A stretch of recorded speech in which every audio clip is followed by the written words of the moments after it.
শীতকাল মানেই পিঠেপুলি, পায়েস, তার সাথে নলেন গুড়, এই তিনটেকে ছাড়া শীতকালটা অসম্পূর্ণ।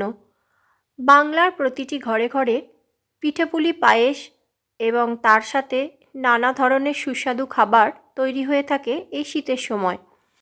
তো আজকে বানাবো নলেন গুড়ের পায়েস। আমরা প্রত্যেকেই পায়েস বানাতে জানি কম বেশি। তো চলুন শুরু করা যাক। প্রথমেই নিয়ে নিচ্ছি গোবিন্দভোগ চাল। এখানে 100 গ্রাম গোবিন্দভোগ চাল আছে। এবার লাগছে কিছুটা কাজু কিশমিশ, 1 চামচ ঘি, 2টো এলাচ আর একটা তেজপাতা। এবার নিয়ে নেব মেন হিরো নলেন গুড়।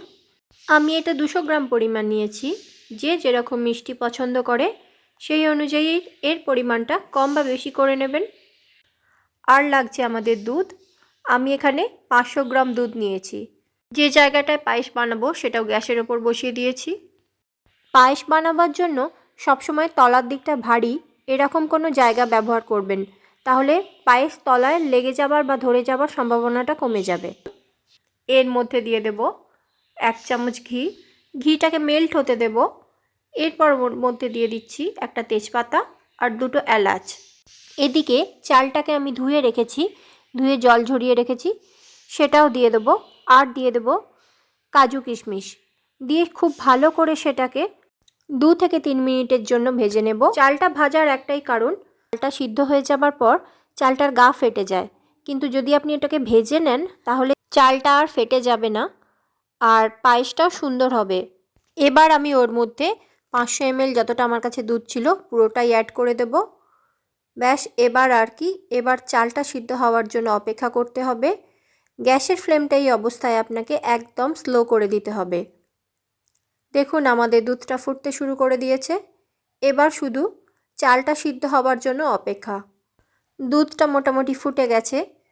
চালটাকে ভালোভাবে নেড়ে দিতে হবে তলা থেকে, নাহলে কিন্তু পায়েসের একটা তলায় ধরে যাবার টেন্ডেন্সি থাকে।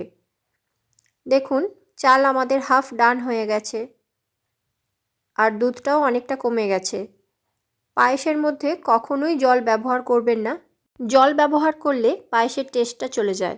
যদি মনে করেন যে দুধটা আর একটু কমে গেছে আর চালটা সিদ্ধ হতে দেরি আছে, তাহলে একটু গরম জলে গুঁড়ো দুধ গুলে দিয়ে দেবেন। তো আমাদের পায়েস সিদ্ধ হয়ে গেছে।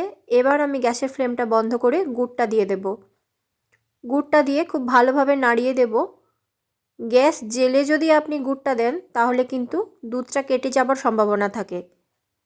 তো আমি গ্যাসের ফ্লেমটা বন্ধ করেই গুড়টা দিয়েছি। এবার গুড়টা মেল্ট হতে দেব, দিয়ে আরও 2 থেকে 3 মিনিটের জন্য ফুটিয়ে নেব।